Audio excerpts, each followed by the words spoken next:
In 1561, 16-year-old Lucrezia de' Medici died after 3 years of marriage to Alfonso d'Este, the Duke of Ferrara. The official cause was putrid fever, but her family in Florence immediately suspected she had been poisoned. This is the Castello Estense.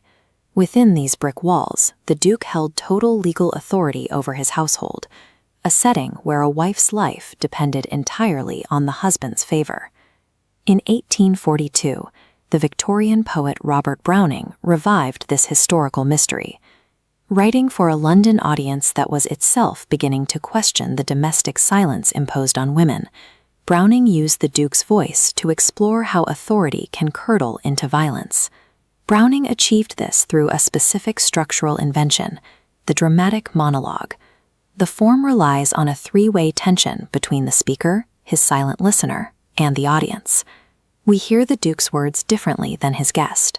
As an unreliable narrator, his language slips while describing his art, revealing the exact impulses he intends to hide.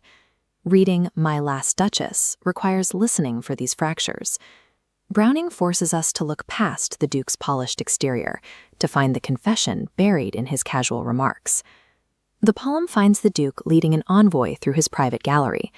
They're there to finalize the financial details of the Duke's next marriage, treating the wedding as a business merger.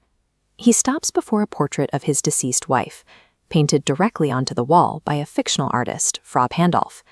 He calls the piece a wonder, inviting the guests to sit and look at her. But the Duke's praise is actually about access. He points out a curtain covering the painting, noting that none puts by the curtain I have drawn for you, but I. While the Duchess was alive, the Duke could not dictate who she looked at or what she enjoyed. Her independence was a direct challenge to his need for total oversight. By fixing her image to a wall and covering it with a cloth, the Duke has achieved his objective. He has turned a human being into a piece of property that only he can reveal. The Duke focuses on a spot of joy, a faint blush on the Duchess's cheek. To him, this blush is evidence of a crime. He is offended that his presence was not the exclusive cause of her happiness. He lists her offenses with growing contempt. She enjoyed the sunset, a bough of cherries, or riding her white mule. These innocent, natural pleasures insulted the Duke's brittle ego. He viewed her ability to be easily pleased as a lack of discernment. He was particularly incensed by how she ranked his 900-years-old name on the same level as any other gift. To the Duke, his ancestral status should have been her entire world. The Duchess's failure was her humanity. Her heart was too open, and her joy too common to satisfy the Duke's requirement for a wife who doubled as a worshipper. The Duke claims he lacked the skill in speech to correct her, but his real reason for silence was pride.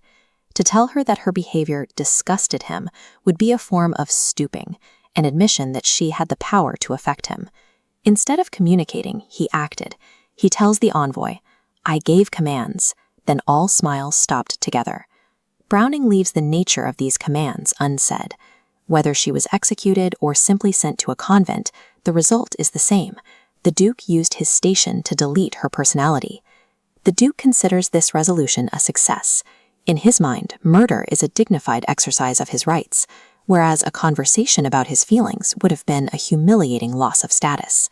The Duke immediately moves on, discussing the dowry with the same detached tone he used to describe his wife's death. As they walk downstairs, he points out one more item in his collection.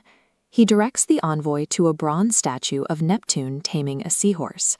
The statue is the Duke's self-image.